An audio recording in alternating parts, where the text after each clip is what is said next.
And for the ones that don't embrace it, I really feel like you have to make sure that your experience in your office is so good that they want to put on pants. Okay? Right Experience there. is That is not that good. They're not going to want to put on pants. Okay? Because they have to want to come into your office. And if you got to look around, and I would challenge anybody that's on here that has an office, go in there and say, from a patient perspective, would I want to visit this?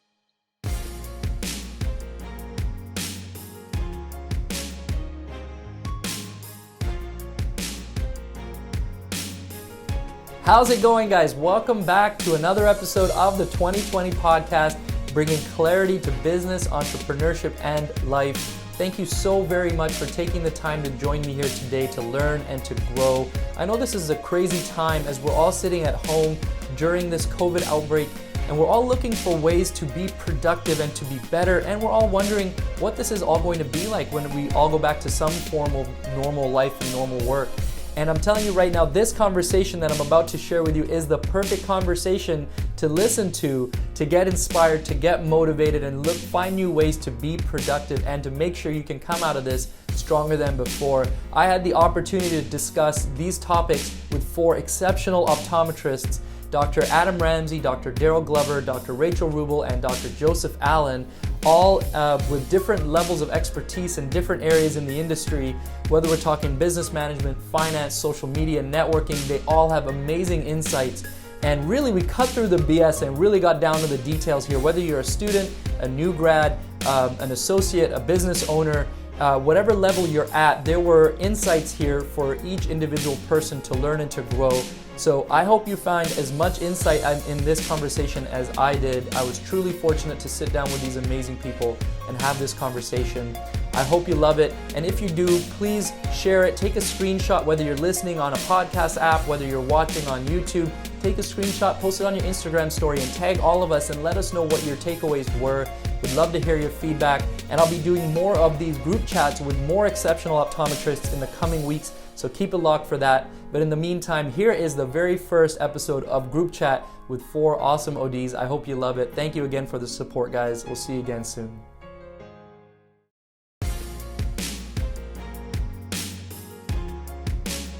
your hands in there and do something. It's only There's the reason you guys are all on the call here. you probably got a week or 2 more left of Netflix, and then all of a sudden, it's like, hey, watched all the murder mysteries I can see. There's all pandemic movies out there. So eventually, people are going to want to come back energized and engaged, and that's what I'm going to be looking for. And any staffer that doesn't want to come back in and be energized and engaged, I am sure there's somebody else out there. So I'm going to look at this like a musical chair situation. There are some great staffers that got let go from other places at no fault of their own. And maybe their bosses did not communicate well with them. And maybe they feel slighted and disrespected. And those people, I'm going to say, hey, Social Life Vision is open for business, baby. Come on over. Send in your applications. Let me know what we can do. And you know what? The ones that want to hustle, the ones that want to work, they're going to come on the money train. And we're going to get in here and we're going to do this. So, yeah, I'm not afraid of the situation.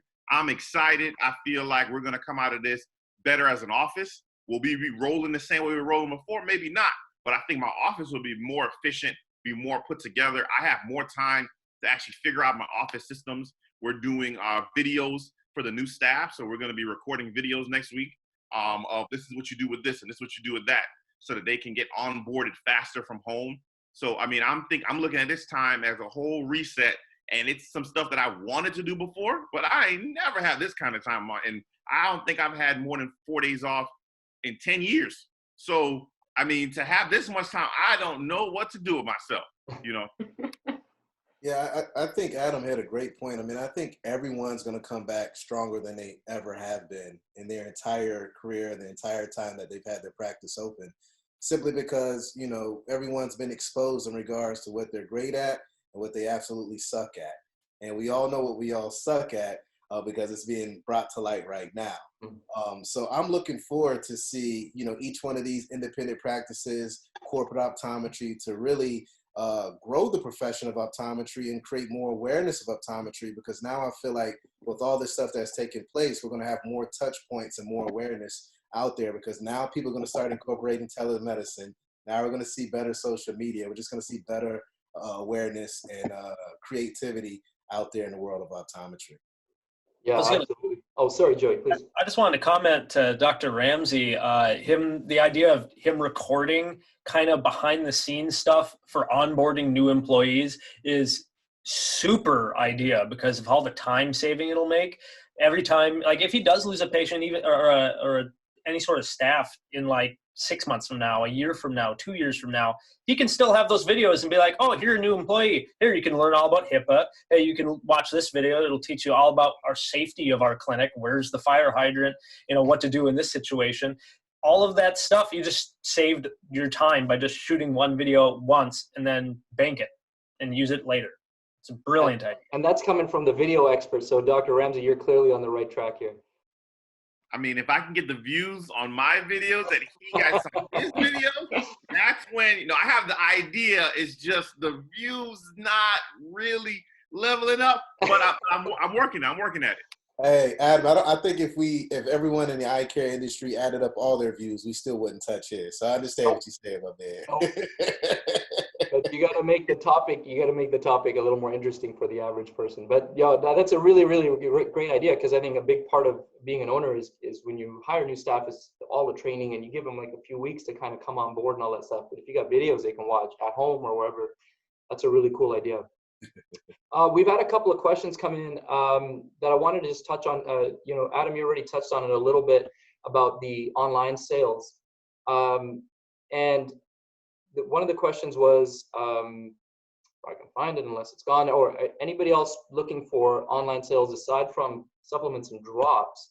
So I guess what's left is contacts and glasses. Anybody doing anything along those lines? We're doing contact sales online every single day.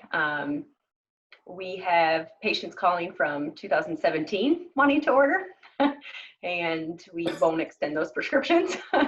But, you know, patients that had appointments that were supposed to be seen this month, and they're going, what do I do? Well, we are extending prescriptions for those patients and getting them their supplies sent right to their house. So it has been helpful for them and for us on a daily basis. Rachel, yeah. I'm getting the same thing. I'm getting folks from like 2016, 2017. I'm like, dude, you should have been here for your routine eye exam a long time ago. What are you doing right now with your life? You know, it's an emergency now, though, Darryl. It's an emergency. You know, before this, it's an emergency now, Darryl. Come on now, be understanding. You understand the pandemic. You know, last month I couldn't make it in. Come on now. We've had patients break their glasses and they'll FaceTime me or Skype and show, here's what my daughter did. Can I just order the exact same pair, everything? I'm like, sure, you know, yeah. So that's been good. Just letting patients know we're able to do that. Yeah, I think the craziest one I've had so far was I had a patient contact us. It's like a 12-year-old female, and she wears daily contacts, but she doesn't really wear contacts. And she wanted to get some trials of some dailies, and her prescription was expired. I'm like, no, wear your glasses. You didn't even order a supply last year, and you told me you only wear them like maybe 5 times a year. So why are you wanting contacts right now? Yeah, all of a sudden. Yeah, it's just weird, you know? They don't want the reflection from the glasses in their Zoom conference calls. Okay, we're in a pandemic. It is an emergency. My colored contacts will hit really nice. Darryl, you're just being a little ridiculous. Come on now. Man. I guess I'm not her favorite optometrist. What can I say? No, you lost that with her. We are using Dr. Contact Lens as our system. We have personal practice management, and it integrates easily with that. So it's sent out 400 text messages and emails. And the great thing about that system is that it goes backwards. So I've looked at CLX and some other systems, and it only goes forward. But I'm not seeing any patients right now. So it's not going to help me today. I need something that went back a year worth and tell the people that are eligible to order. So we've been using that, and that has went good because it's automated. So we do the ones where they can text us and email us to order contacts, but that's still manual entry, and I only have 1 staff left. So the Dr. Contact Lens, it's sending them an email and a text message. It pulls in their prescription from in my EMR. It already has a price in there. It says, do you want to order? They hit yes. It then orders it through ABB, and then ships it to the patient, and then gives me the money. So that has been really good. I've been trying to find anything that's automated that requires me to have less need of staff and less overhead, and that one has worked out really good. We just signed up a couple weeks ago, and that's worked out really well. So I'm excited for that, and I'm hoping that's another thing that we're gonna. We only signed up because this happened, and we're like, okay, I know I was gonna lose staff. Let me find something that's efficient. And then I'm like, crap, I'm gonna keep this going forward. I'm like, that's better. I don't want you to call my office and have my staff have to manually enter an order. By the time I pay them, sometimes with that 1 or 2 boxes you want to order, that I didn't make any money. So this other system, it seems to be much better. Yeah. Well, you know that And our system EMR does the same thing too. Our EMR, we were able to create a report. It's sending an automatic email and text to the patients, hey, you may be out of contacts, and then directs them to our website to order. So it's we didn't have the capability of doing that. We have Revolution. Okay, but when they order, but then they're going on your website to order. Is it going through like ABB, like your lens, or is that what it's using? Yeah, we have ABB and WVA, and it does it automatically through our system. Great. Those sound like boxing championship titles, but that's fine to me. That's awesome. So I know there's a lot of people who would love to learn a lot more about this, because these are the kind of the nuts and bolts of business right now. But there are a few other topics that I want to make sure we cover, and I don't want to keep everybody for too long. So let's switch gears now. Coming out of this, where do you see, like Adam's already said a few times, it's not going to be business as usual. It's not going to be the same thing it's always been. In fact, that's probably a good thing. Where do you see optometry in 10 years? And now I'm not just talking, like how your office is specifically dealing with individual patients. Let's broaden the scope here. Online and virtual exams and things like that. How do you think that's going to play in the next 10 years? What do you think optometry kind of looks like just across the board, retail model versus medical model? You don't have to go into too much depth on all those topics, but I'd like to hear if you guys have a few specific thoughts. Darryl, if you don't mind. Yeah, absolutely. Honestly, I think optometry is going to revolve around this. I think we don't take this cell phone seriously. This is the future of optometry. This is the future of business. This is the future of everything. And there's a few areas that we have to look at why this is so powerful. Number one, technology, disruptive technology. As you mentioned before, there will be online refractions. They're not going anywhere. That will be the new way for optometry. We will be examining, looking at red eyes with this as well. People will be ordering glasses with this as well. So it's very important to make sure that we are well equipped when it comes to technology and make sure that it's adaptable to the cell phone. Again, going back to the cell phone, the other thing is social media. Social media is such a powerful tool. About 3.8 billion people have social media presence. That's over half of the entire world. So that's very important. If half of the world is on this, we need to have some type of presence on this device here. So, your cell phone is going to be huge. And in particular, you want to definitely be on platforms like Instagram, simply because we are in a profession where there's a medical aspect as well as a retail aspect. And when it comes to the retail aspect, there are some companies out there that are doing some big things. The whole AI. It's going to be to a point where folks want to buy stuff online through their Instagram app. They're going to be able to try on frames and be able to purchase from there. So if you're not really basing your practice around this, you're really going to suffer down the road. There was an article I read last year where they were talking about virtual try-ons, and Instagram was trying to shorten that cycle as far as purchasing certain items, whether it's glasses or clothes. And they basically were saying that, they're going to shorten that cycle, get all the information they need, and process that sale right away. But on top of that, guess who was the main eye care provider that was actually in that circle of trying this out? Any guesses? Warby Parker. Oh yeah, that makes sense. Right? Yeah. So they're already ahead of us in regards to communicating with our patients.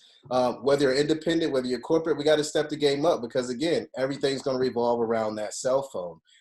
And the last thing is also YouTube. I mean, we got a YouTube expert here, so I'm pretty sure he's going to share with you the importance of that. But think about all the things that we can do in eye care with YouTube, whether it's product review, whether it's education, whether it's testimonies and things of that nature. And where do people look at that? On their cell phone. I mean, when you look at your web traffic that goes to your website, you'll probably notice about 50% or more of it is all through the cell phone. So I really think that we really need to hone in on that cell phone, start to really revolve our practice around that, and look at social media, look at disruptive technology, look at YouTube, and realize that we really need to be aware of what's going to take place down the road. And we don't want to get left behind. We want to make sure that we can shine, especially being that we have a retail aspect to optometry. For sure, yeah, that's a fantastic perspective. And Joey, I was going to come to you next anyway, and I think Darryl's lined it up nicely for you. Do you have any thoughts on, from your perspective, where optometry might be headed? I feel that with not just online refractions, but things like taking pictures of the back of your eye and how easily that's being done using both AI and then just going on in the future, there's going to be so much data going into the electronic system so quickly with all of this patient data, because I know there's a giant pharmacy company that's developed an entire vision pod that is going to be right in the pharmacy for the patient to just sit down, close a curtain, stick their head in a little thing. It'll measure the auto, it'll take a picture of the retina, do an OCT, and just instantly sends that off.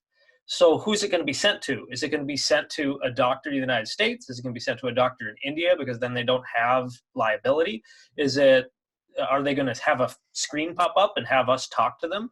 Like, that is a true reality of what's coming forward. And so for us to get engaged with it and be the professionals who can say, no, this is how this needs to be done. We are the specialists who should be seeing these patients. And also standing and being like, no, we do need to be reimbursed for these services fairly. So there is going to be this major shift. And I think that not just the clinics, but the professionals who can make that adaption the fastest are going to have a little bit more power. And just to kind of reemphasize what Dr. Glover was saying about using social media, things like YouTube, it's going to, depending on how that works out, the professionals who can make a stance with their social media as a brand, as a person. I know that's a big thing for you, Javier, is your branding. That may open up avenues where, of course, patients, you need to give high quality care in your clinic locally, because you can't treat an abrasion or many different eye diseases through social media, at least not yet, or through computer. But it may open up the avenue that people may choose, hey, I want to go see Dr. Ramsey because he's the doctor who seems to really know it. But that person could be 1,000 miles away in a different state because you can connect through the internet. So it may open up a lot of aggressive expansion for competition. Absolutely. Anybody else want to, Rachel or Adam, any additional thoughts? Yeah, I can say we're seeing it a lot now. It's primary care offices in our area are doing diabetic eye exams with their retinal photography, and the PCPs are reviewing it.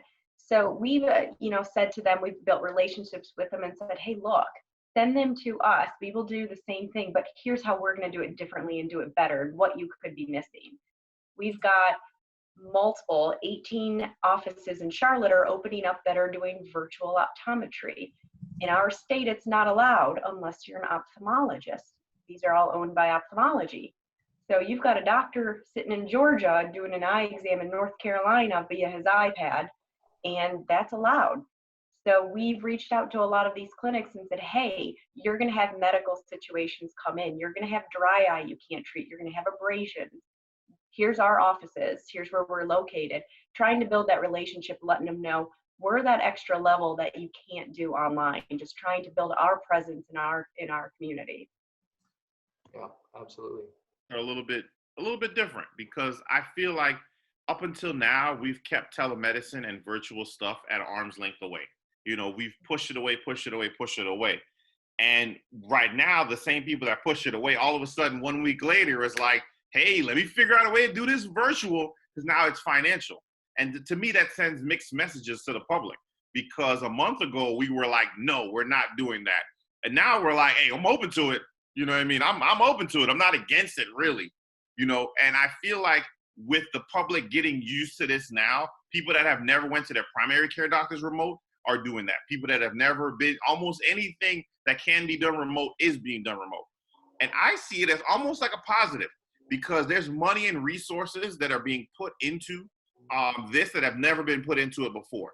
So what we had as options for telemedicine, teleoptometry, we have never had that before. And I think a year from now, what we can do with this phone and what we can do with the computer, as far as making the exam more robust and getting us to see and do more things that we feel more comfortable with, I think we're going to be better off. And I think the ones that embrace it to some regard are going to be the best off. And for the ones that don't embrace it, I really feel like you have to make sure that your experience in your office is so good that they want to put on pants. Okay? Right there. That is not that good. They're not going to want to put on pants. Okay? Because they have to want to come into your office. And if you got to look around, and I would challenge anybody that's on here that has an office, go in there and say, from a patient perspective, would I want to visit this? Because all of us can go into, and we've been to beautiful stores and beautiful hotels and beautiful places and say, is my experience easy? Is my experience patient friendly? Do I feel warm? Would I have felt invited? Do I feel like it was an efficient exam? Do I feel educated? Because if not, and they can't tell the difference between the cell phone exam and your exam, and don't feel any more educated, do not feel like I learned anything more, or I got a better prescription because of it, then they're going to be going to the telemedicine options that were going to be there before. And legislators that were against telemedicine before, and we had them on our side to say, no, bet money the ones that needed telemedicine this last week or this last month and had a decent experience, they're not going to be on board to say no the next time around. So if we don't decide that we're going to take root and going to be able to advance the profession and allow us to be the ones that decide how telemedicine is done for optometry, somebody else is going to decide it. We're not going to be able to push it away anymore because it is here and it's here to stay. So finding ways that we can utilize telemedicine, and then find a way to make my experience so good that the patient says, I want to put on pants and come to see Dr. Ramsey because I have a connection with that patient, is going to be very critical when we get back started. And, you know, and I just want to kind of piggyback off of that. I mean, like, we really have to have ownership of this disruptive technology that's out there. And the only way that we're going to have ownership is if we're all on the same page. And I think the one person that's sitting on this panel that really has good perspective in regards to getting us on the same page is Rachael. Because when it comes to any type of legislation, being that we are in a legislative profession, we want to always continue to keep our rights, but also expand our scope. Being in North Carolina, I've witnessed firsthand Rachael on the front line fighting for us, making things right. So I would love for her just to talk about just the importance of, you know, legislation and how things take place. Not just from North Carolina, but she's all over the United States, really rooting for us and making things happen. And also, I would love for her to push and enforce the importance of donating money to your local organization, but also the AOA as well. No pressure. Yeah, that's it right there, Darryl. Now, I'll tell you, it's legislation's key. Right now, telemedicine, most states are not for it as far as an eye exam. Right now, with the pandemic, it's great. We're able to have that communication with patients. One thing I do cautious everyone on is I also serve as a medical legal expert, and you still have that liability. So if there's something that potentially is missed that maybe we should be in the office for seeing, we still have that liability for us. We do have to be cautious there, you know, taking those histories and making sure we're not missing anything. But I do think this is our future. And in order for it to work for our profession, our state boards, our legislators, they have to be on board as well. And right now, I don't think that you would have many states stating this is the way we're going to do our future for complete eye care.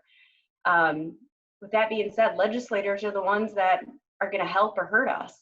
So if we're not talking with them, if we're not building relationships with these legislators, we have no skin in the game. I really encourage everyone to know, who are your local legislators? What district are you in? Who are you voting for? You know, what's their stance with optometry? Who's their local optometrist?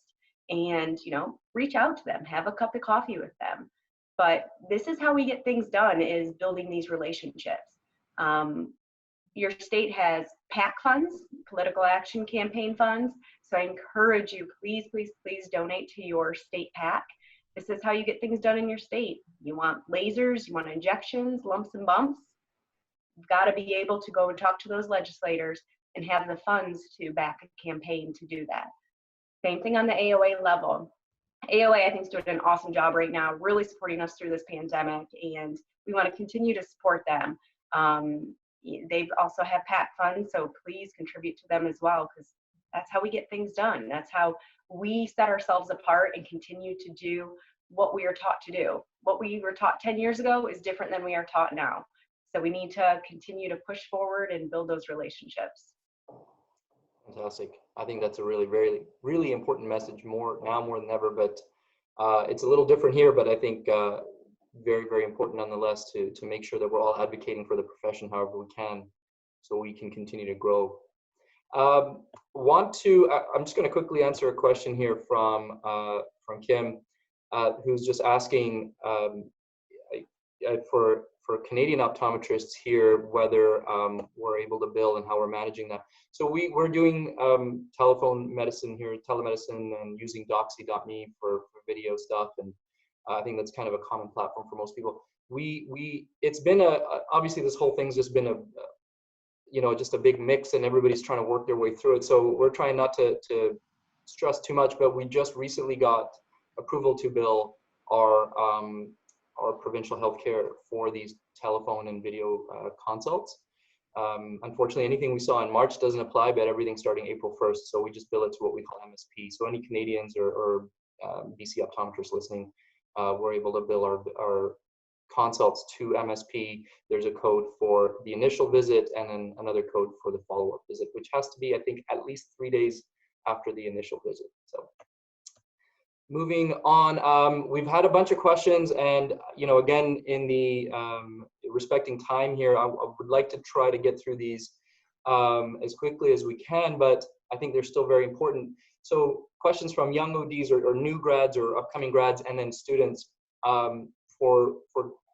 It's been a crazy time for these guys, right? They have exams postponed, they have all this other stuff going on. As stressful as school is, usually now they got to deal with all this stuff on top of it.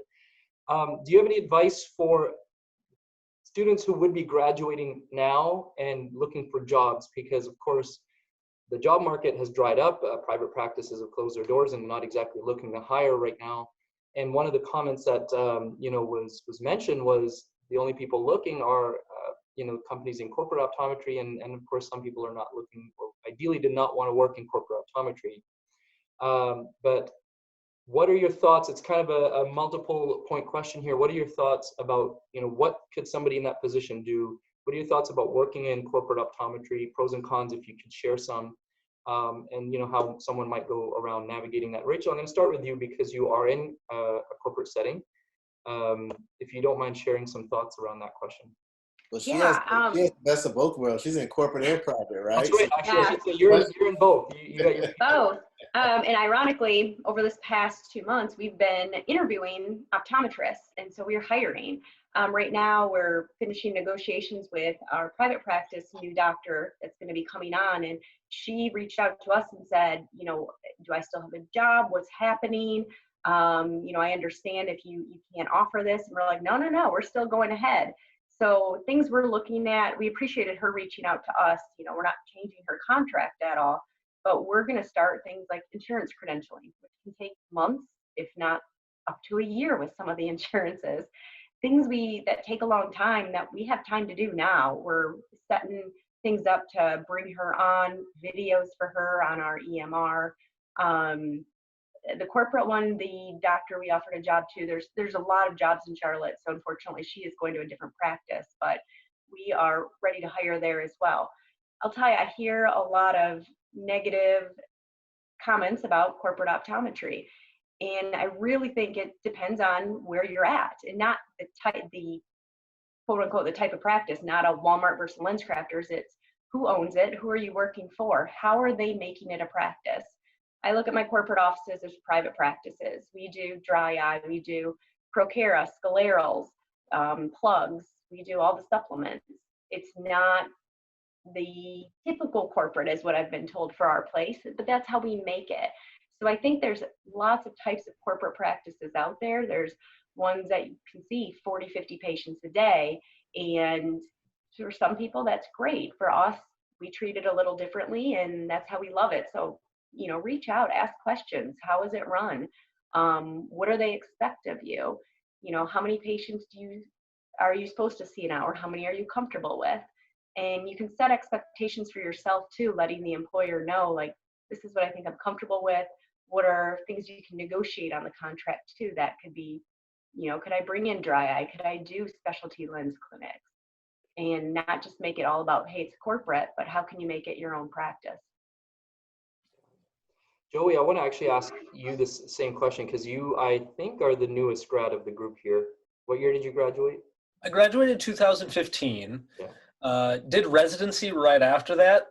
And I did work a short kind of spell through being in corporate just because right out of residency, I got a job working part-time, about 3 days a week at a private clinic where I got to still practice as much medical to the extent of I wanted to.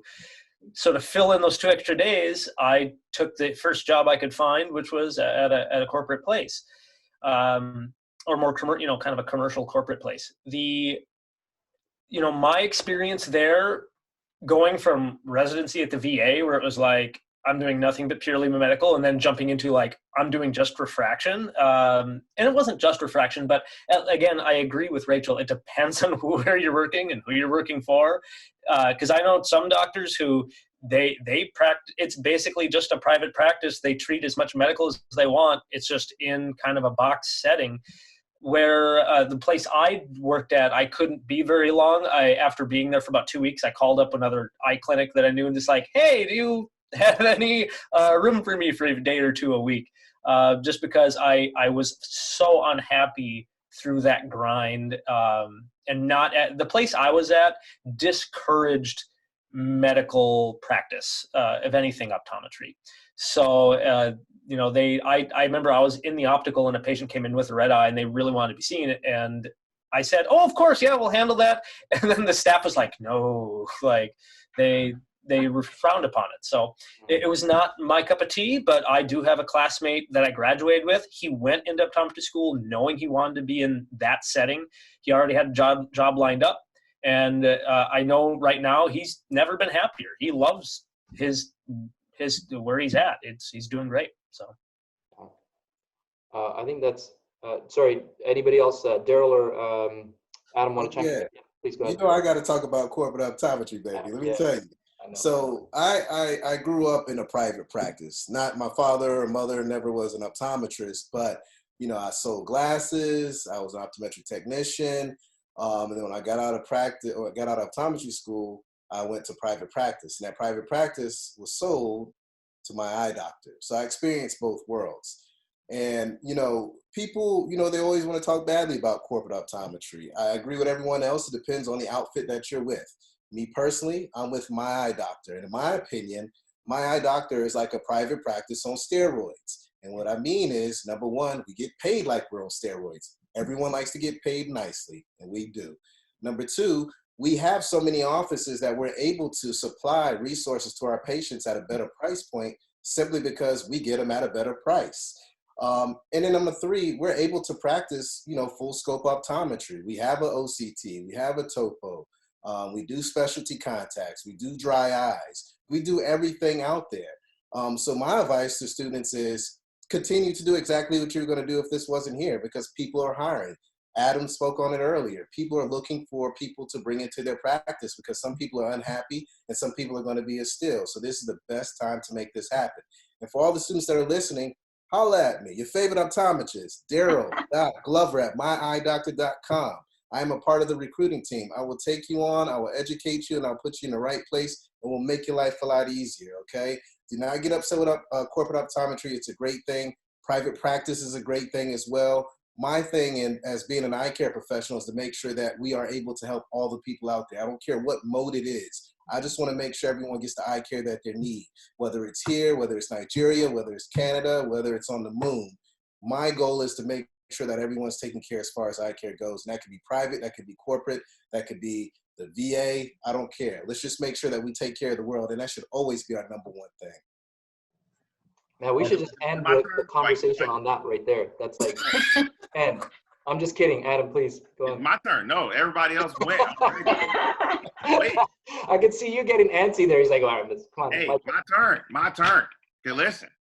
I understand what the conversation started saying, okay, woe is me, the world's coming to an end, so we have to jump to corporate optometry. Nothing wrong with corporate optometry.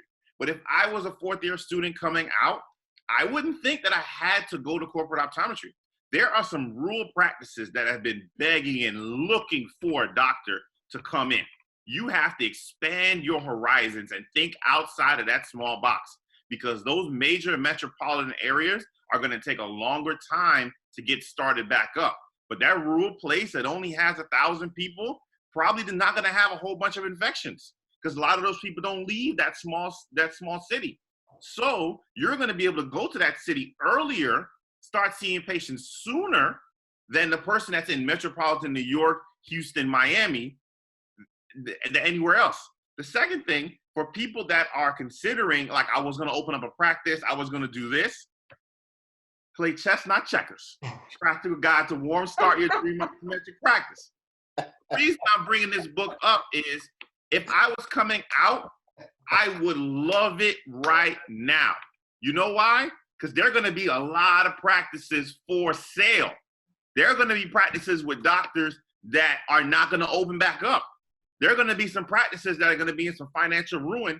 Then all of a sudden, you're going to be able to walk into a practice and might not even pay anything because they didn't come back to their office. And now you have a completely built out office in a city.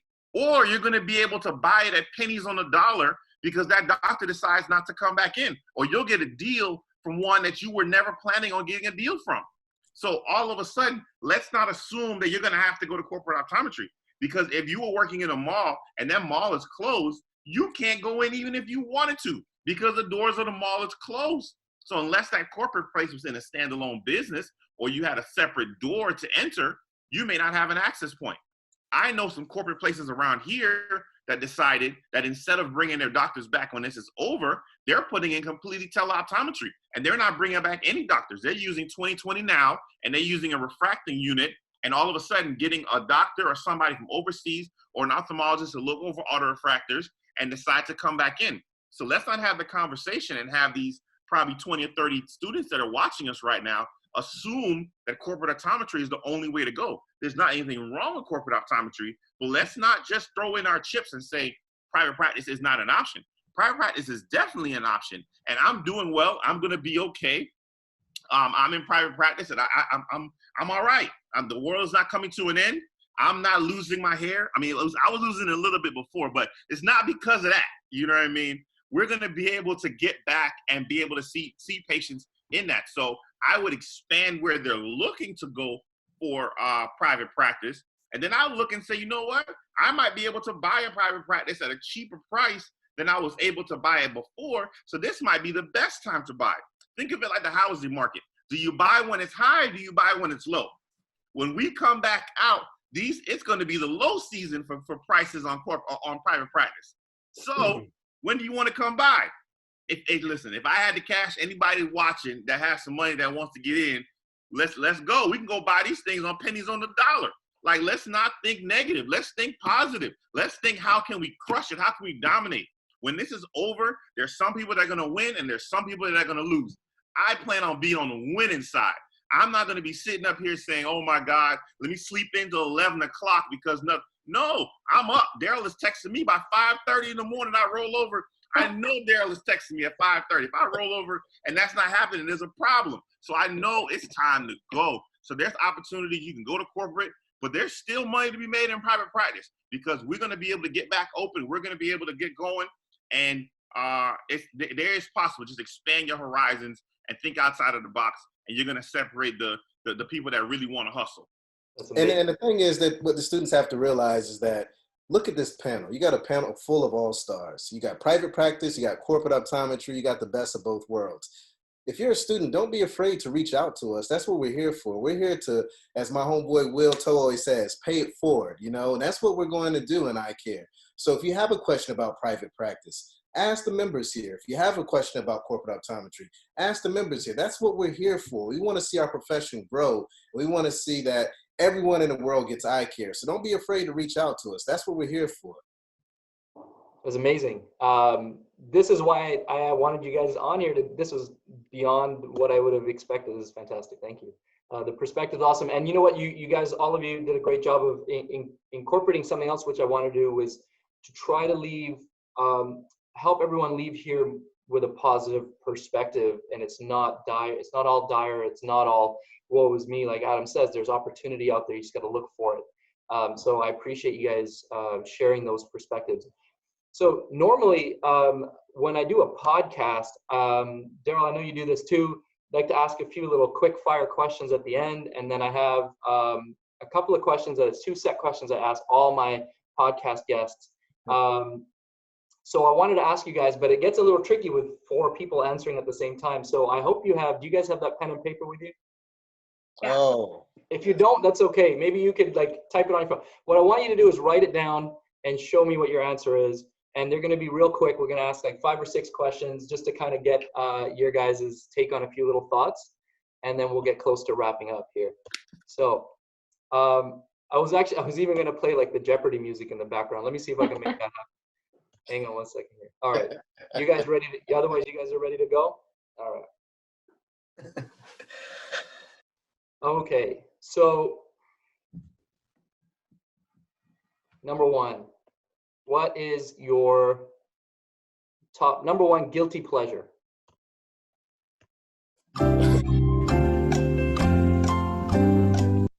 Let me write it down in less than 10 words. All of these questions I'm going to ask you. Oh.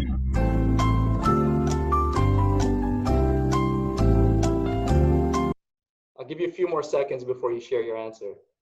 Everybody put your hand up when you're done. Everybody good? All right, let's see. Your top guilty pleasure, go.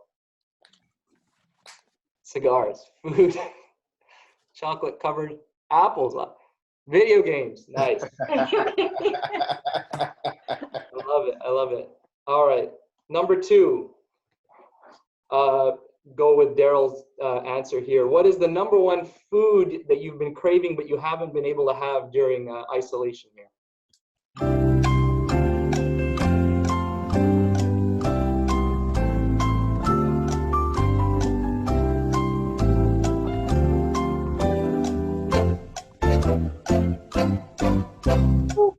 Everyone set? All right, let's see it. Let's see it. Sushi, beer, red velvet cake, fufu and soup. Amazing. I'm African all day, man. Fufu and soup. I miss my mother's fufu and soup that I get at least once a week, man. That's amazing. You know what, Damaris, thank you for answering. I'd love for the attendees to throw out some answers while we're doing this too. Please join in. I'd love to hear your guys answer these questions. All right, next question. Who would win in a fight between Superman and Batman?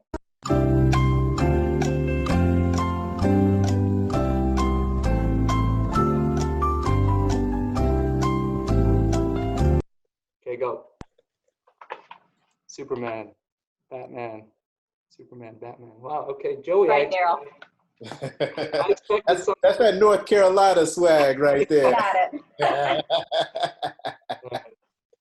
Joey, don't make me start talking about kryptonite gloves, man. You gotta come on. All right. Okay. Now I don't want to get too heavy with this, but what advice would you give to your president? I say your because I'm Canadian. What advice would you give to your president today?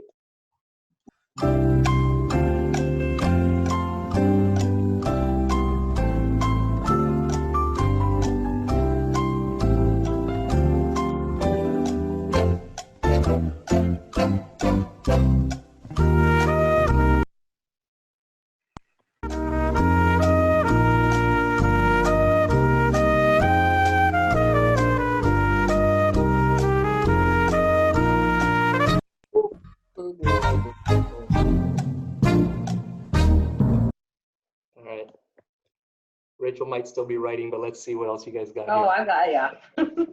Rachel's writing a novel. She's writing the whole manifesto. 10 words, Rachel. Yeah, 10 more, okay.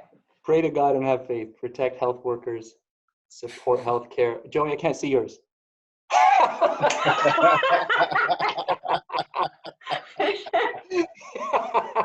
Well, I'm starting somewhere around there. You and I have some kind of connection. I think that I was sending you telepathic. All right. All right.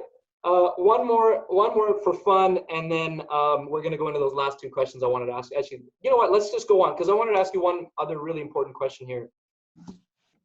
What has been the biggest silver lining during this period for you?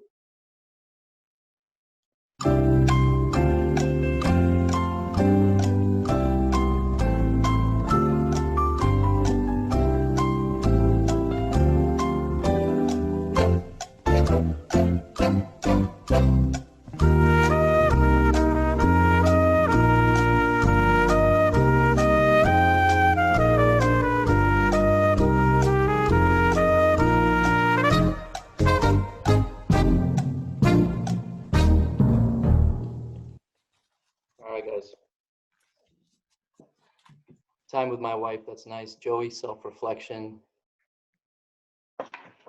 Rachel and Darryl. This is business. Staff and Patients and staff come first. Can you read that at all? Started. Yeah, family and health. Health. Yep, you got Yep. it. I love it, guys. Okay, so the two questions I ask all my guests on my podcast, the first one is,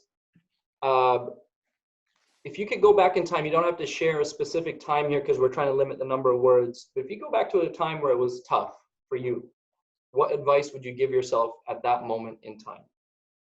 10 words or less. Go.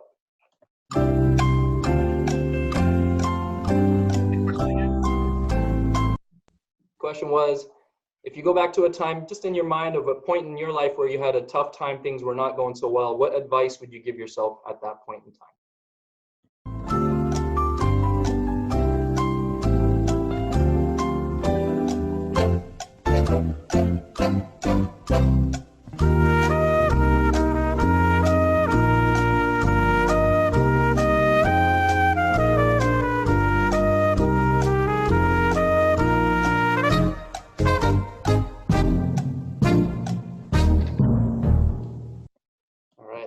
Rachel looks like she's ready. Rachel says, don't give up. Believe in yourself. Adam, relax. This too shall pass. Joey, don't be so hard on yourself. Darryl, invest more, spend more time with loved ones. Is there another one below that? No, it was 3, but I didn't write anything That's out. okay. It was only supposed to be 1 anyway. Thanks for the bonus one.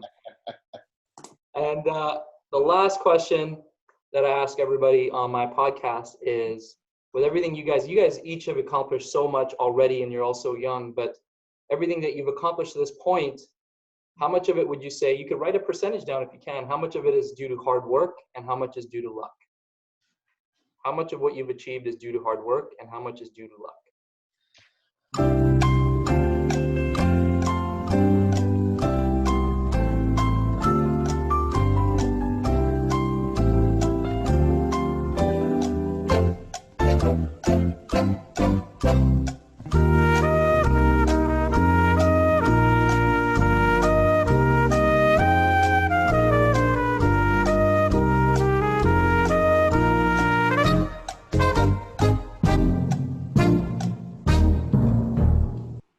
Realize how catchy that music is. It is. It really is.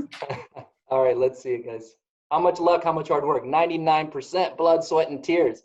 1% luck. 100% hard work, luck when opportunity meets preparation. I love that. Joey, 75-25. I assume that's 75 hard work.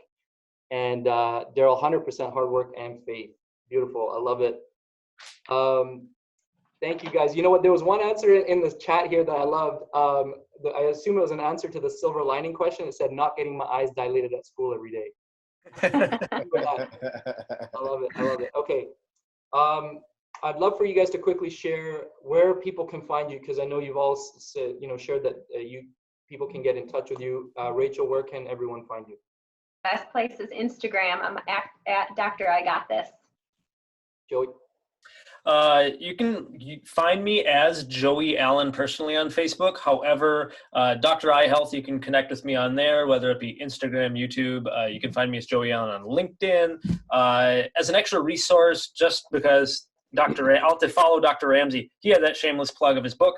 If you want to get more into social media, whether it be for your practice or just yourself, I did put myself through kind of hell last week, building a digital course. If you want to go through that course and check it out, it is on about 40% off right now. You just go to drjosephalen.com. Doctor is lowercase dr, and then josephalen.com. I'll put that in the comments if you want to check it out. You can grab that course and you can learn a lot of the tips and strategies that I've been using to build my social media, and they apply directly to eye clinics. So yeah, if you're looking to kind of grow that area of your expertise, you can check that out. Yeah, that's excellent, Joey. Sorry, I didn't get around to that earlier. I did want to get your have you put that out there. I can speak from experience. I've actually gone through the course, and it's really thorough. There's a lot of great information, and I think it's good for anybody who wants, whether you're beginner level or beyond, intermediate and beyond. So check it out. Dr. Ramsey. You can find me at dradamramsey.com. You can find that on Instagram, Facebook, YouTube, everywhere. You can find the playchessnotcheckers.net. You can get the book there. You can get it on Amazon. You can get it on my site. You can get the ebook. All that is available. And Dr. Darryl Glover and I also do Black Eye Care Perspective. It's for Black optometrists, opticians, ophthalmologists, eye care professionals, community here. We're trying to grow the eye care profession. So you type in our name. If you can't find us, you're not looking hard enough. So, or you're not looking at all, because it's pretty easy to find you guys. And Dr. Glover. Yeah, it's your favorite optometrist, Dr. Darryl Glover. You can find me on any social media platform, Dr. Darryl Glover. You can also check me out on Defocus Media, defocusmedia.com, and on every social media platform, we're at Defocus Media as well. And as Dr. Ramsey touched on, Black Eye Care Perspective, I want you guys to check that out. We have 3 major goals. Number 1, we want to make sure that African Americans are sitting in these boardrooms when these big decisions are made. We have to realize that the landscape of optometry has changed, so we don't need to see the same faces in those positions. We need to change. I mean, just look at school. 70% of the population are females, so we need to see more females there. We also need to see more African Americans. Number 2, we want to make sure that products that are in our communities or in the eye care offices cater to African American faces. Whether it's a frame, whether it's the OCT machine and having the right research, we want to make sure that we're catered to. And then lastly, we have a lot of colleagues that practice in areas where there's a lot of African Americans. We want to make sure that they have the tools and understand how to communicate with those patients as well. So Dr. Darryl Glover, Defocus Media, Black Eye Care Perspective. Check me out. I look forward to touching bases with you guys. And if you have any questions in regards to a job, Darryl.Glover@myeyedoctor.com. We'll get you set up. We'll make sure you get paid well. We'll make sure you have the best lifestyle possible. I'm thinking about joining you now, Darryl. I'm just going to move down to the U.S. That's awesome.